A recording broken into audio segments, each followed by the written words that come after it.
Hi there, I'm here today to show you one of my other favorite Christmas recipes, and really all year long because it's chocolate. So Rocky Road squares are a very easy treat anytime you have a gathering, birthdays, Christmas, any holidays. Today I'm going to make mine in the stack cooker. So I'm going to use the medium base of the stack cooker, and I'm going to dump, it's about 1.5 cups of chocolate chips. Now for my Rocky Road, I'm using dark chocolate chips. You feel free to use whichever chips you want. I'm going to put that in uncovered for 60 seconds.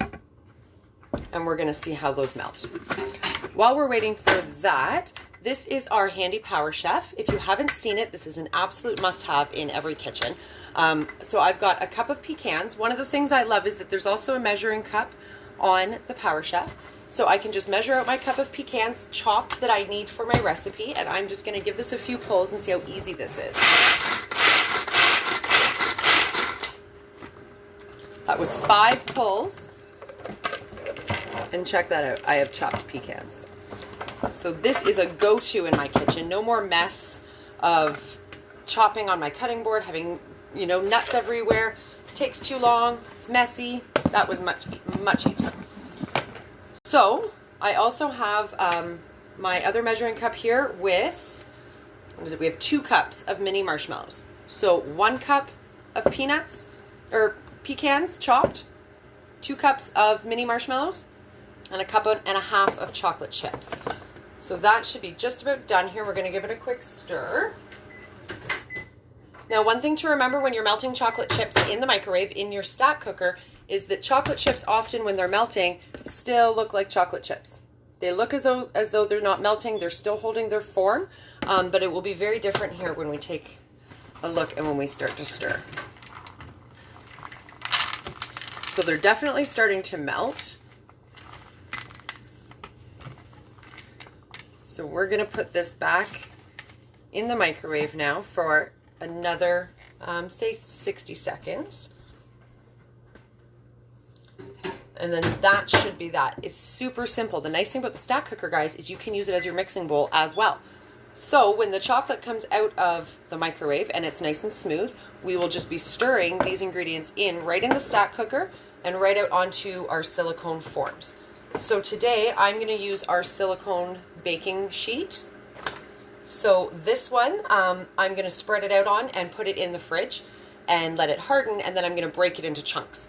You can use any of our silicone forms and put it into whatever shape you'd like. You can cut it into squares, you can break it up, you can do whatever you'd like with it. So that's one nice thing about our silicone line, is you can make any shapes. I've done these with my muffin form and make little Rocky Road cups.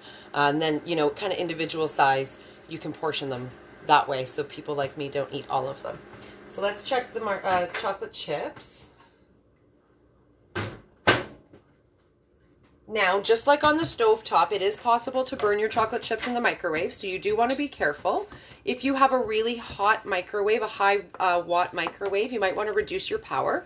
So that was about 40 seconds the second time, and we've got nice creamy chocolate. So normally you would still be standing over your stovetop with a double boiler, waiting for that chocolate, and in a flash, anybody who's made this stuff before knows that in a flash that chocolate can burn, and then it is no good.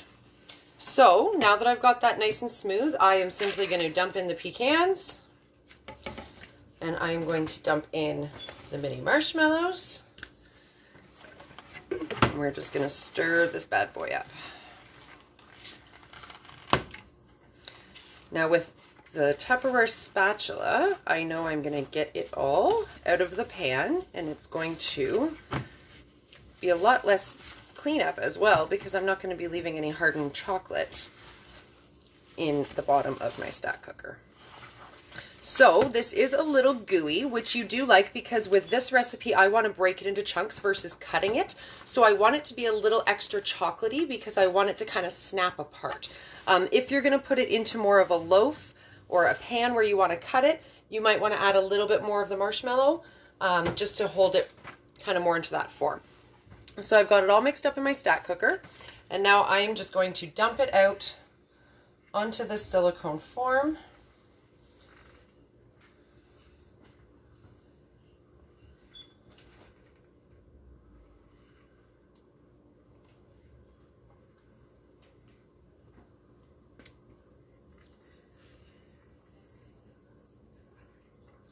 And I'm going to get every little bit of chocolate here with my spatula.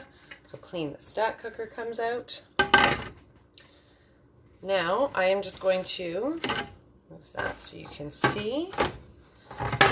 I am just going to spread this on the silicone form. You don't want it too thick, again, with this recipe specifically, just because I want to snap it and break it. So I'm basically going to flatten it out, try and keep kind of one marshmallow deep, not let it get too tall.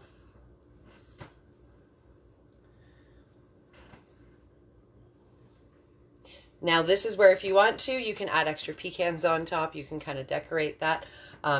My first thought is that I should have sea salt to sprinkle on this. So that'll probably be something I'll try next time. But now this is just laying here on my silicone mat, and I'm going to put this in the fridge for a couple hours and let it harden, probably take about an hour.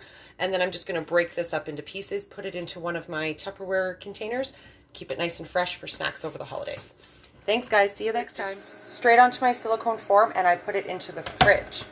I just want to show you guys because I just pulled it out of the fridge and I had to come and show you how easily this peels right off. Isn't that incredible? Look how clean that pan is. I just had to show you guys. I cannot believe how messy is that normally to make. My silicone is so clean.